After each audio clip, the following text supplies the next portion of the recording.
If you are new here, you are not just watching another video. You are stepping into a slower way of seeing reality, where attention is no longer wasted on impulse. If you've been here before, you already know the tone is different. Nothing here is designed to entertain you for a moment and disappear from your mind 5 minutes later. Before anything continues, turn on subtitles. Not for decoration, for precision. Because every sentence in this video is designed to land in a specific place in your awareness, and missing even a small part changes what you take from it. Now listen closely. Every time your eyes move without your permission, something in you is being trained.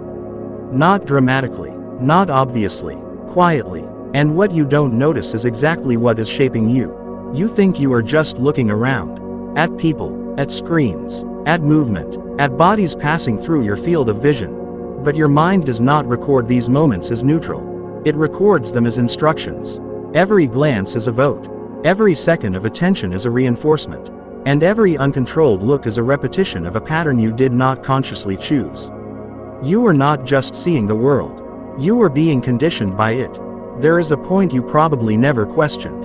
Why does your attention jump before your intention does? Why do your eyes land where your mind did not decide? Why does something attractive, moving, or bright pull you in faster than your own thoughts can resist? Because your attention is not free. It is trained. And what trains it is repetition without awareness.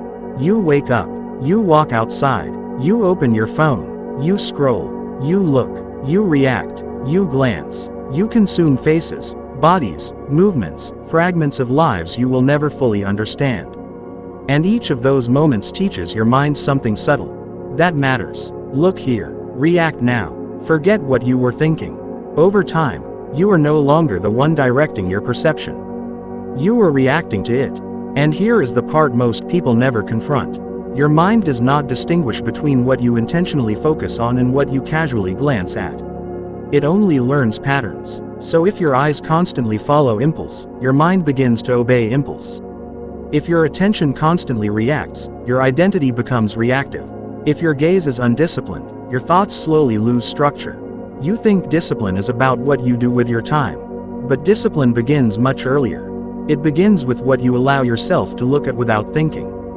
There is a hidden layer of control inside every environment you walk through. Public spaces are not neutral. Digital spaces are not neutral. Even silence is not neutral anymore because your mind fills it with whatever it has been trained to seek. And what has it been trained to seek? Movement, stimulation, novelty, reaction, faces, curves, notifications, anything that interrupts stillness. You don't notice it at first because it feels natural, human even. But what feels natural is often just what has been repeated long enough to feel normal. Now imagine something simple. You are walking through a crowded place. Your eyes move from one person to another without direction. A glance here, a glance there, nothing intentional, just scanning. You are not aware of it, but your mind is cataloging everything. Attractive, interesting, threat, safe, compare, discard, repeat. And behind that silent process, something deeper is happening. You are reinforcing a habit of fragmentation. Your attention never stays. It never settles. It never builds depth. It only touches and moves on. And a mind that never stays anywhere becomes a mind that cannot hold itself. This is where most people misunderstand discipline. They think it is about restriction. But it is actually about direction. A disciplined mind is not one that sees less. It is one that sees with intention. But intention is not your default state. Reaction is. And reaction is built one uncontrolled look at a time. There is a reason certain environments make you feel mentally scattered after just a few minutes. Too many inputs. Too many faces. Too many movements pulling your attention in different directions. You leave those places and your mind feels slightly fractured, even if you cannot explain why. It is because your attention was never allowed to settle into one line of thought long enough to form depth. Now extend that across days, weeks, years. A life of scattered attention becomes a personality of scattered identity. You start many thoughts and finish few. You feel things strongly and then forget them quickly. You make decisions and then doubt them immediately. Not because you are weak, but because your mind has been trained to never stay in one place long enough to build conviction. And still, One of the most powerful drivers of this fragmentation is something so ordinary it goes unnoticed. The glance. The unfiltered, automatic, unconscious look. A person passes. You look. You don't think. You don't choose. It happens before awareness arrives. And in that fraction of a second, your brain receives a signal. Pay attention here. Multiply that by thousands of moments in a week, and you begin to understand something uncomfortable. You are not just living in your environment. You are being rewritten by it.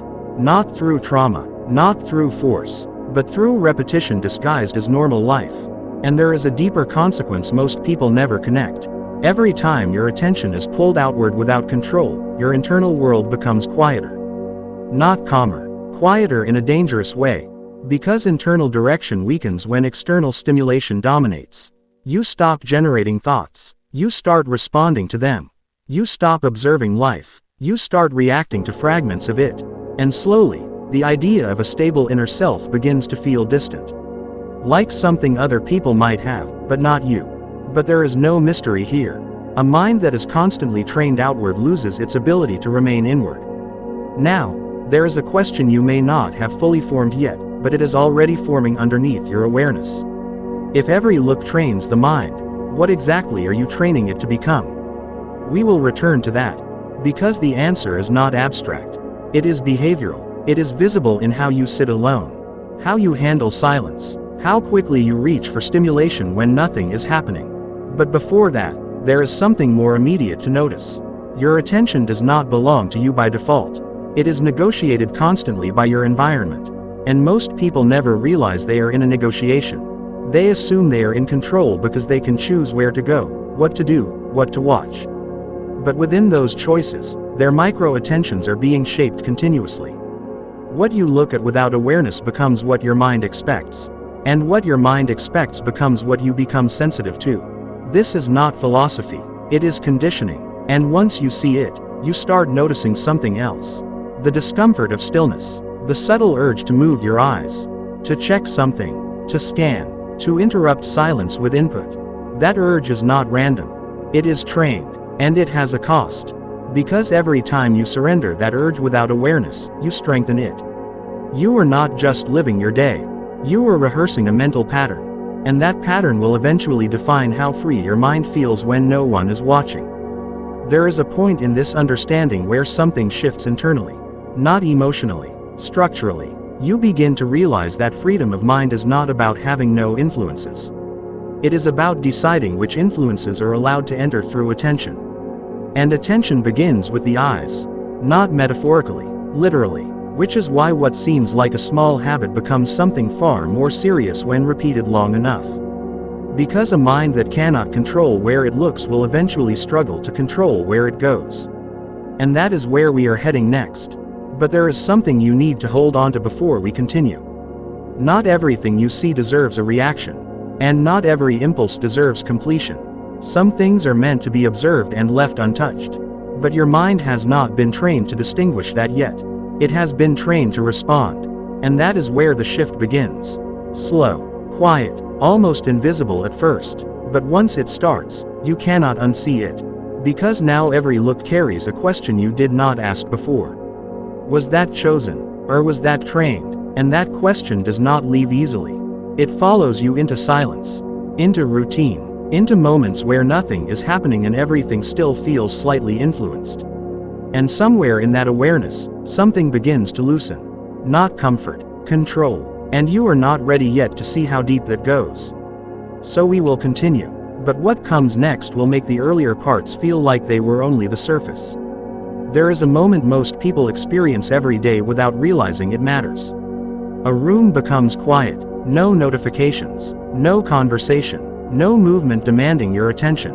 And within seconds, your eyes begin searching for something.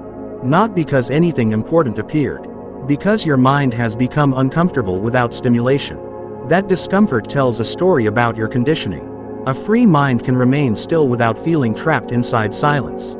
A trained mind cannot. Watch people carefully the next time they stand in line, wait at a traffic stop, sit in an elevator, or spend even 10 seconds alone with their own thoughts. Almost nobody stays present anymore. Their eyes immediately search for escape routes. A screen, a stranger, a body, a distraction, anything to interrupt direct contact with themselves. And the dangerous part is this behavior now feels normal. But normal does not mean healthy. Normal only means repeated. The modern mind is overstimulated but underdeveloped, flooded with input, starved of depth, and one of the clearest symptoms appears in the eyes long before it appears in speech. Because the eyes reveal what the mind obeys. A person who cannot control their gaze usually cannot control much else internally either. Not for long. They may appear functional, confident even, but internally, their attention is constantly being hijacked by external movement. Their emotions become easier to manipulate. Their focus weakens. Their thoughts become more reactive. Their decisions become less deliberate. And eventually they start calling this exhaustion life. But it is not life. It is cognitive leakage, small amounts of mental energy escaping all day through unconscious reactions. Most people never notice because no single moment feels destructive. One glance feels harmless. One scroll feels harmless. One distraction feels harmless. But identity is never shaped by isolated moments. It is shaped by repeated permission. And permission becomes personality faster than people realize.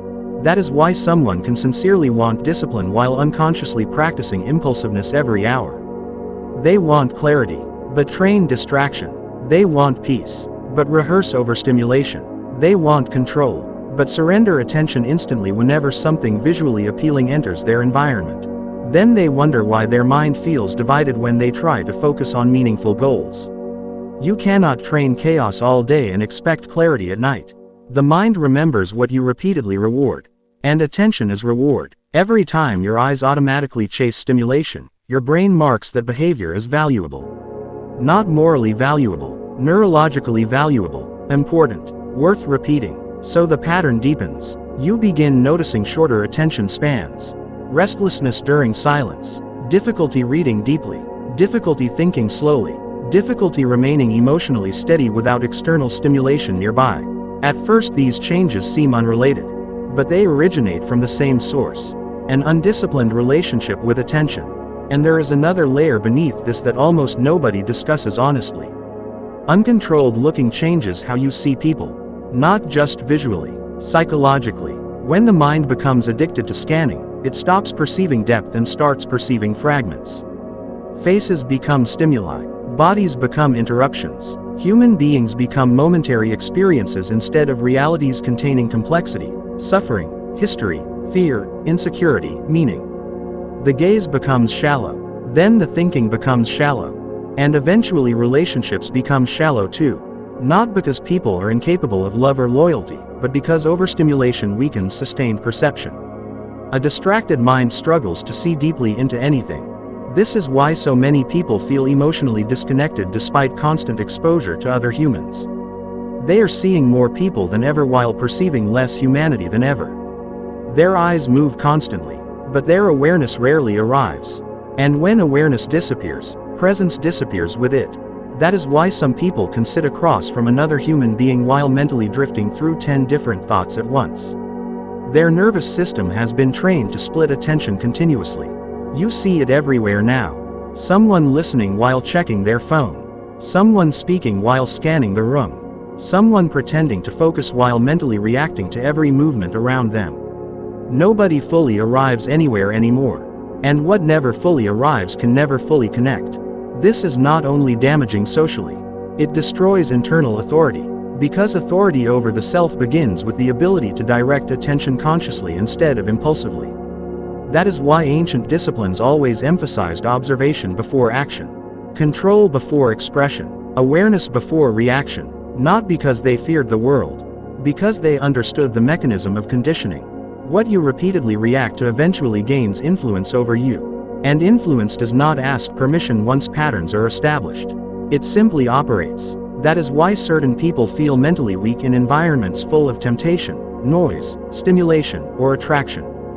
Their reactions happen faster than awareness because the pathways are already trained.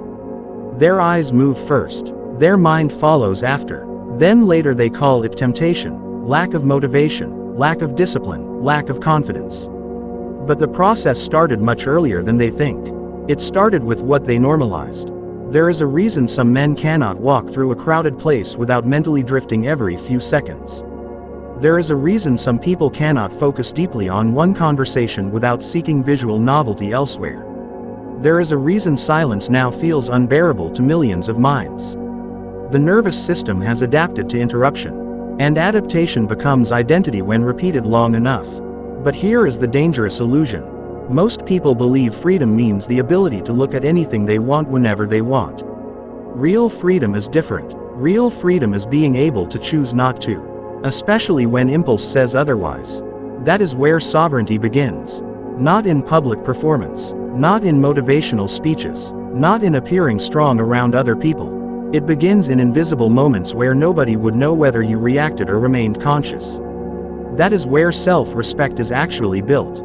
Quietly, repeatedly, without applause. And this is where many people become uncomfortable because they realize something painful. They have spent years reinforcing reactions they never consciously chose. Not because they are evil, not because they are broken, because nobody taught them that attention itself is training. So they continued feeding impulses while believing discipline only mattered in larger decisions. But your large decisions are usually just extensions of your smaller patterns. A distracted gaze becomes a distracted mind. A distracted mind becomes a distracted life. And distraction has consequences beyond productivity. It weakens emotional resilience. Because a mind addicted to stimulation struggles with discomfort. It constantly seeks relief. That is why some people cannot sit with difficult emotions without immediately escaping into scrolling, entertainment, fantasy, attraction, or noise. Their nervous system expects interruption whenever discomfort appears. The pattern becomes automatic. Feel tension, seek stimulation, repeat, and eventually the individual loses contact with an important human ability. The ability to remain present without escaping. That ability is rarer than intelligence now. Rarer than talent. Rarer than ambition. Because modern environments train avoidance constantly while rewarding impulsive attention every second. And the cost becomes visible in subtle ways first. People lose patience faster. Reading becomes harder. Conversations become thinner. Emotional regulation weakens. Memory weakens. Inner dialogue becomes noisy. Then eventually they cannot understand why they feel mentally exhausted despite doing so little that truly matters. Because attention exhaustion is real. The brain was not designed to process endless novelty without consequence. Every unnecessary reaction drains cognitive energy. And the people who protect their attention most carefully often appear calmer for a reason others cannot identify. Their nervous system is less fragmented. They do not give themselves away constantly. There is a stillness around people who choose their focus deliberately. Not forced stillness, not fake stoicism, not emotionless detachment, precision. Their attention moves intentionally instead of compulsively. And once you experience that state even briefly, you begin noticing how chaotic most environments actually are. You notice how aggressively everything competes for your gaze. Advertisements, screens, bodies, movement, notifications, status, noise. Entire industries survive by training people to react before thinking. Because reaction is profitable, a reactive person buys more, consumes more, compares more, escapes more, needs more validation, feels more restless. But a person who controls attention becomes harder to manipulate. And manipulation depends on unconscious reaction. This is why reclaiming your attention changes more than productivity. It changes your relationship with yourself. Because when you stop reacting automatically to every impulse around you, something strange begins happening internally.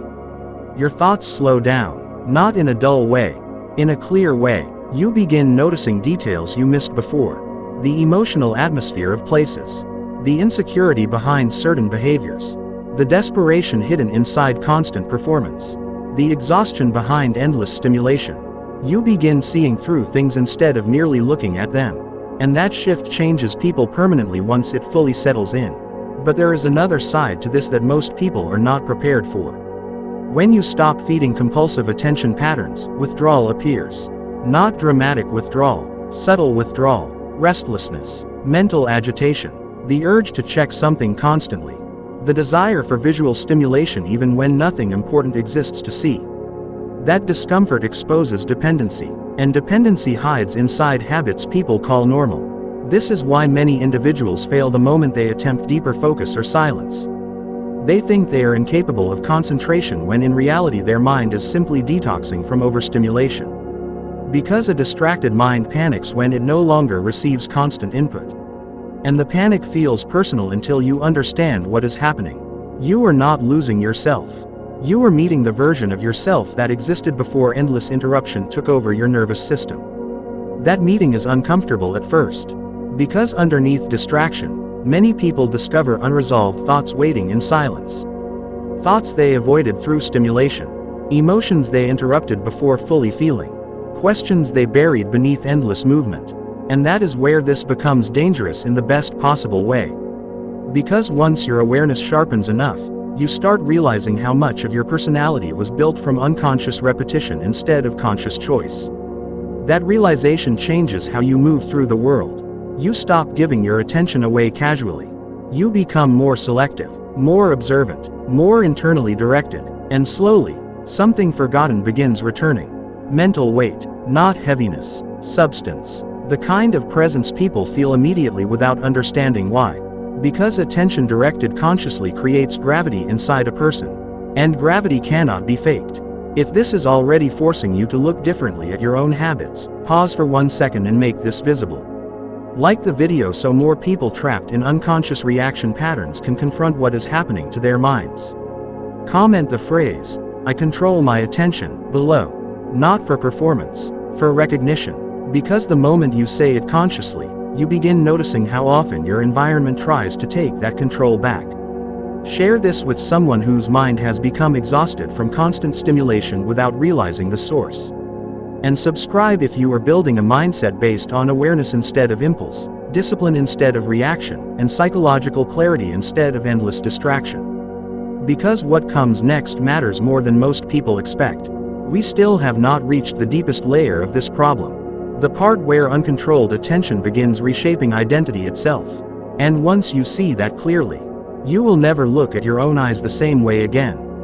There is a version of you your environment benefits from keeping alive.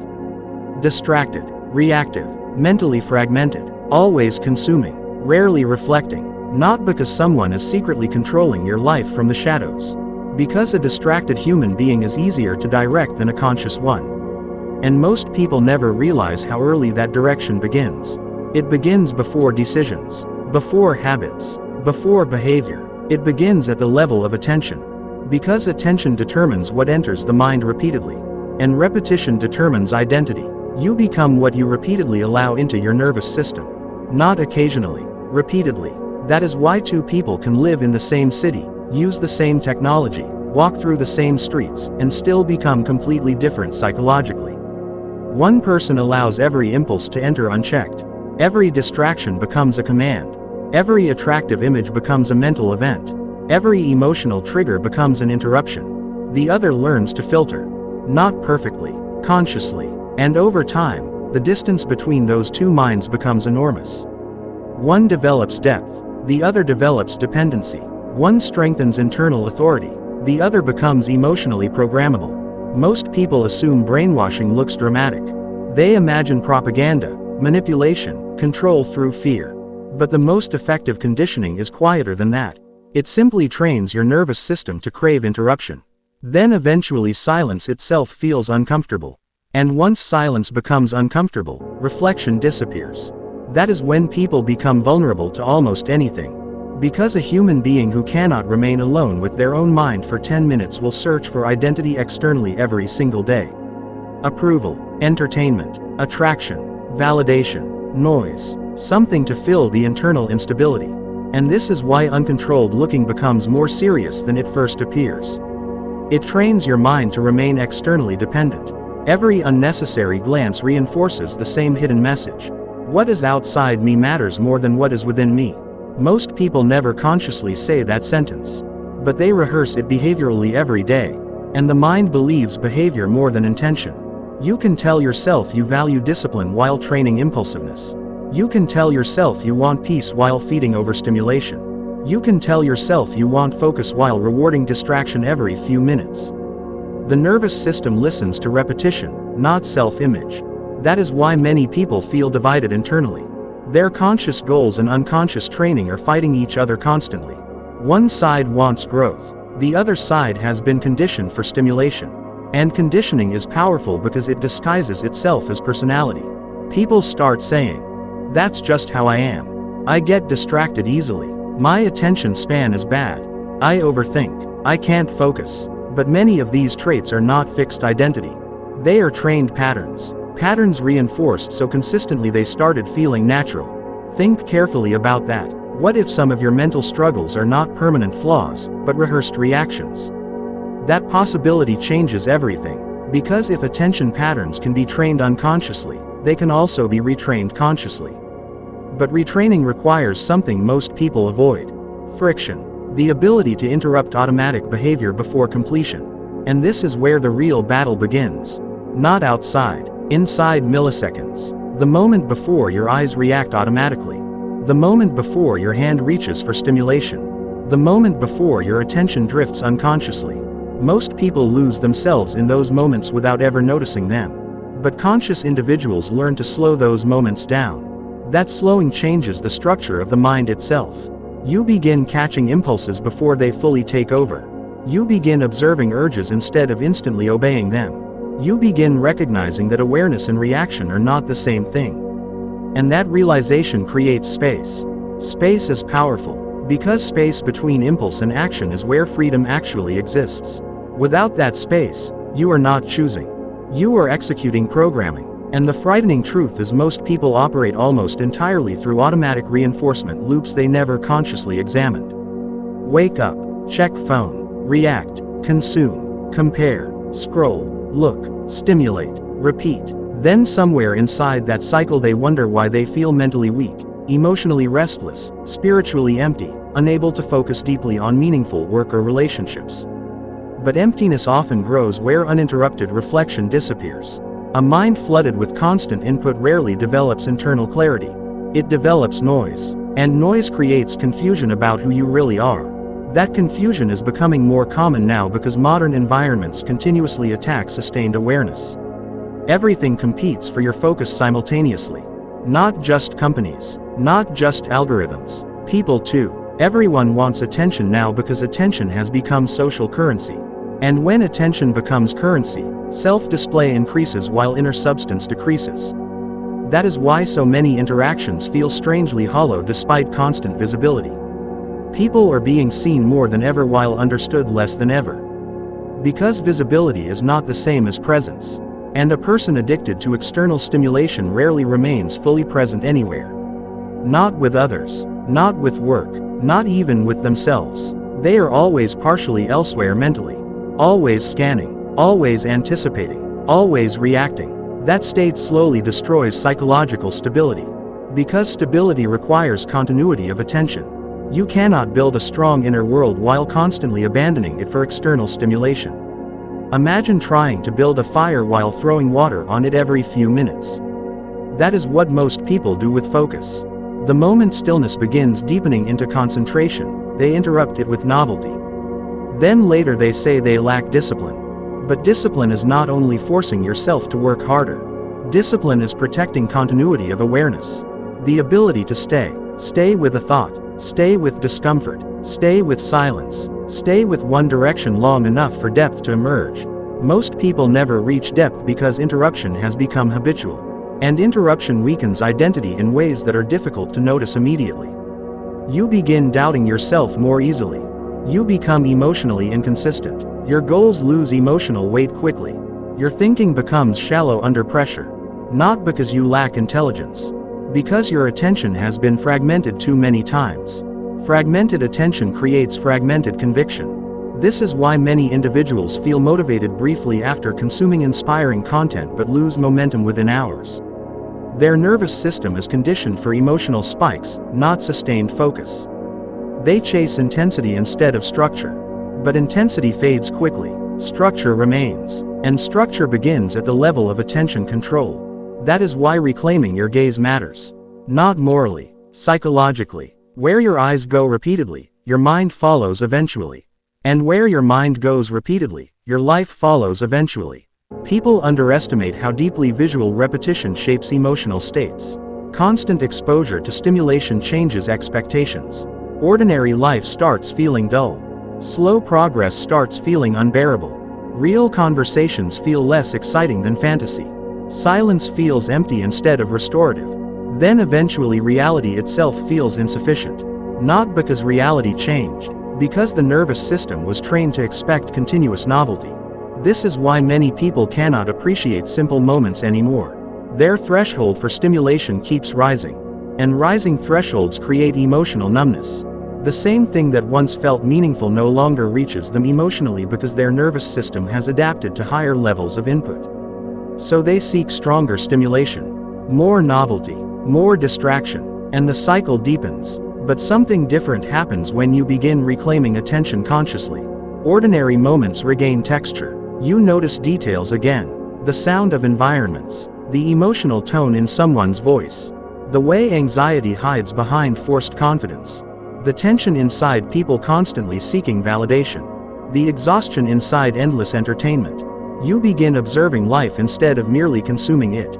That shift creates a kind of quiet intelligence many people can feel but cannot explain. Because real awareness changes presence. You stop appearing mentally scattered. Your reactions slow down. Your speech becomes more deliberate. Your emotional state becomes less dependent on external movement. And people notice, not always consciously, but they feel it. Calm attention has weight in a distracted world. Especially now, because most individuals are internally overstimulated to the point of psychological fatigue. They are constantly reacting yet rarely processing. Constantly consuming yet rarely integrating. And eventually this creates a strange emptiness. An emptiness many attempt to fill with more stimulation instead of less. But overstimulation cannot cure the damage caused by overstimulation. It only delays awareness of it. And awareness is exactly what many people are unconsciously avoiding. Because once you truly see your own conditioning clearly, responsibility appears. You can no longer pretend unconscious habits are harmless. You begin recognizing how certain behaviors weakened your attention, fragmented your focus, reduced your emotional stability, and quietly shaped your identity over years. That recognition is uncomfortable, but necessary, because discomfort is often the doorway back to consciousness. Not all discomfort should be escaped. Some discomfort is evidence that illusion is dissolving. And illusion dissolves slowly at first. You start noticing how often your eyes search for stimulation automatically. How frequently silence triggers restlessness. How difficult sustained focus initially feels. How many impulses arise without permission. At first this realization can feel discouraging. Then eventually it becomes liberating. Because now you can see the mechanism. And once the mechanism becomes visible, interruption becomes possible. That interruption is where sovereignty begins. Not perfection. Awareness. The ability to catch yourself before unconscious repetition fully takes over. That ability grows quietly. One resisted impulse at a time. One conscious glance at a time. One moment of stillness at a time. And eventually something surprising happens. Your mind begins feeling less crowded. Not empty. Clear. Because attention reclaimed from compulsive reaction returns energy back to awareness itself. You think more sharply. Feel more steadily. Observe more deeply. And the world starts revealing patterns most people remain too overstimulated to notice. But the final layer of this transformation is still ahead. Because reclaiming attention does something even more powerful than improving focus. It changes what kind of man you become when nobody is controlling you but yourself. And that is where the real freedom begins. The final test of your mind is not what you do when people are watching. It is what controls your attention when nobody is there to correct you. Because that is where conditioning reveals itself completely. Not in public discipline. Private reflexes. The moments where your eyes move automatically. The moments where silence becomes uncomfortable. The moments where your mind reaches for stimulation before awareness even catches up. That is the real battlefield. And most people lose there every day without realizing anything important happened. But something important always happened. A pattern was either reinforced or interrupted. There is no neutral repetition. Every unconscious reaction strengthens a pathway. Every conscious interruption weakens one. And eventually those pathways become character. That is why some individuals carry a calmness that feels almost unsettling in modern environments. They are not calmer because life became easier for them. They are calmer because they stopped surrendering attention to every impulse competing for it. Their nervous system no longer reacts to everything. And reaction is exhausting. Think about how much energy disappears daily through unnecessary mental movement alone. Looking, comparing, scanning, reacting, imagining, escaping, repeating. Most people are physically tired second, mentally scattered first. They wake up exhausted not because the body failed, but because the mind never truly rested. A distracted mind continues consuming even in silence. And eventually that constant internal movement creates emotional instability people mistakenly blame on external circumstances. But the environment is often amplifying patterns already established inside attention itself. A mind trained toward interruption struggles to experience peace anywhere, even alone, especially alone, because solitude exposes the true condition of attention. When external stimulation disappears, whatever remains inside becomes visible. And many people discover something uncomfortable there. Restlessness, compulsion, noise, emotional dependency on stimulation, not because they are weak, because they were conditioned gradually. No one wakes up one morning with a fragmented mind. It happens slowly through years of unconscious reinforcement. Thousands of moments where reaction replaced awareness. Thousands of glances that trained the nervous system toward impulsiveness instead of direction. And society rarely questions it because distracted people are common now. But common does not mean healthy. A crowded room can still move in the wrong direction together. There is a reason deep thinkers throughout history protected solitude carefully. There is a reason disciplined individuals often appear more selective with environments, conversations, and stimulation. There is a reason emotionally grounded people usually move with less urgency in their attention. They understand something others overlook. Attention is life. Whatever repeatedly captures it eventually shapes perception. Perception shapes interpretation. Interpretation shapes behavior.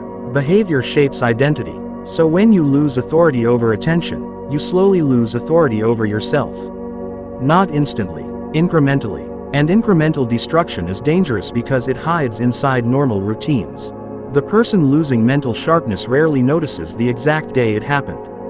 The person becoming emotionally dependent rarely identifies the precise moment dependency formed. The person losing depth rarely recognizes when distraction replaced reflection. The shift happens quietly. Then one day they struggle to read deeply, struggle to focus, struggle to sit alone, struggle to commit fully to anything meaningful. And they think discipline disappeared mysteriously. But discipline did not disappear. Attention dissolved first. That is why rebuilding the mind requires reclaiming smaller things before larger ones. Before mastering ambition, you must learn to master focus. Before mastering focus, you must learn to observe impulse. Before observing impulse, you must slow down enough to notice it exists. Awareness comes first, always. Most people attempt self-improvement while remaining unconscious of the systems shaping them daily. They change routines without changing attention. They seek motivation without examining conditioning. They chase productivity while feeding compulsive distraction every hour. Then eventually frustration appears because the internal foundation remains unstable. You cannot build a sovereign mind on compulsive attention patterns. The structure collapses under pressure. But once attention begins returning under conscious control, another transformation starts emerging quietly beneath the surface. You become harder to manipulate emotionally. Because manipulation relies heavily on triggering automatic reactions. Fear, desire, comparison, validation, impulse. A person who pauses before reacting becomes difficult to control. And that pause is powerful. Not because it makes you emotionless. Because it restores choice. Choice is disappearing in many modern minds without them realizing it. They mistake automatic behavior for personality because they have repeated it so long. But freedom is not doing whatever impulse suggests. Freedom is maintaining direction despite impulse. That distinction changes everything, especially for men trying to rebuild themselves internally.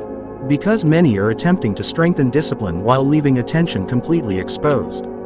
They focus on gym routines, money, status, productivity systems. While their mind remains vulnerable to every passing distraction, that creates imbalance. External structure with internal instability. And eventually the instability leaks into every area. You see it in inconsistent focus, unstable relationships, emotional impulsiveness, addictive tendencies. difficulty remaining committed to meaningful work. All connected to attention more deeply than people realize. A man who cannot direct his gaze consistently will struggle to direct his life consistently. Because where attention goes repeatedly, energy follows. Where energy follows repeatedly, identity forms. That is why reclaiming attention feels strangely personal once it begins seriously. You start noticing how much of your previous behavior was not truly chosen. How often you reacted automatically. How frequently your environment dictated your thoughts. How deeply stimulation shaped your emotional state. And at first, this awareness can feel humiliating. Then it becomes empowering. Because once you see the chains clearly, they stop feeling invisible. You begin catching impulses faster, interrupting reactions earlier, remaining present longer. The process is gradual. No dramatic transformation. No cinematic overnight change. Just increasing clarity. And clarity changes behavior naturally. You stop feeding unnecessary distractions because they begin feeling mentally expensive. You become more selective with what enters your attention. You stop confusing stimulation with fulfillment. And perhaps most importantly, you become comfortable facing yourself again. That is rare now. Many people are surrounded by noise because they are avoiding direct contact with their own unresolved mind.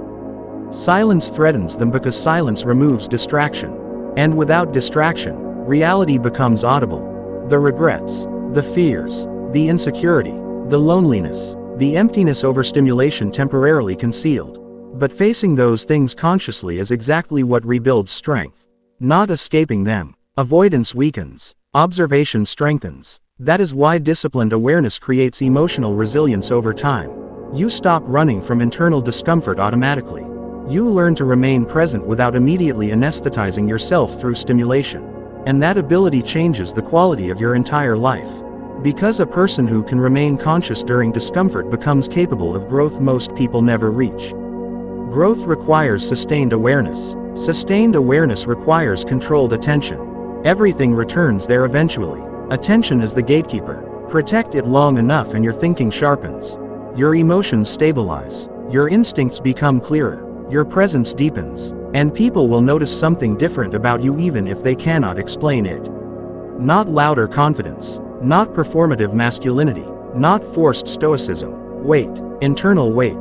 The kind that comes from no longer leaking mental energy into every distraction surrounding you. The kind that comes from being fully present in your own mind. That presence is becoming rare. And rare things carry power naturally. Especially now, when so many minds are exhausted from endless stimulation, comparison, emotional noise, and unconscious reaction. Most people are not thinking deeply anymore. They are reacting rapidly. There is a difference. And once you truly understand that difference, you stop admiring constant stimulation. You begin protecting silence instead. You begin valuing depth over novelty. You begin realizing that peace is not found through consuming more, but through reclaiming authority over what enters your awareness. That is how a lost mind becomes free again. Not through isolation from the world. Through conscious relationship with it. You still walk through noise. Still see temptation. Still encounter distraction. But now your awareness arrives before your reaction does. That changes everything. Because now your eyes belong to you again. And when your attention belongs to you again, your mind slowly follows. If this video exposed something you have been sensing for a long time but never fully articulated, keep building this awareness deliberately. Like the video, comment the phrase, "My mind is mine," below. Not as motivation, as a decision. Share this with someone who feels mentally exhausted but cannot identify why. And subscribe if you are strengthening a sovereign mindset built on discipline, clarity, emotional control, and freedom from unconscious conditioning. Then continue immediately into the next lesson. Do not break the chain now.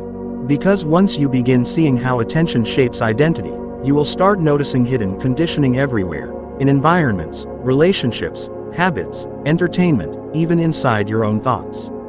And the people who learn to control attention in a distracted age become dangerous in ways noise can never understand.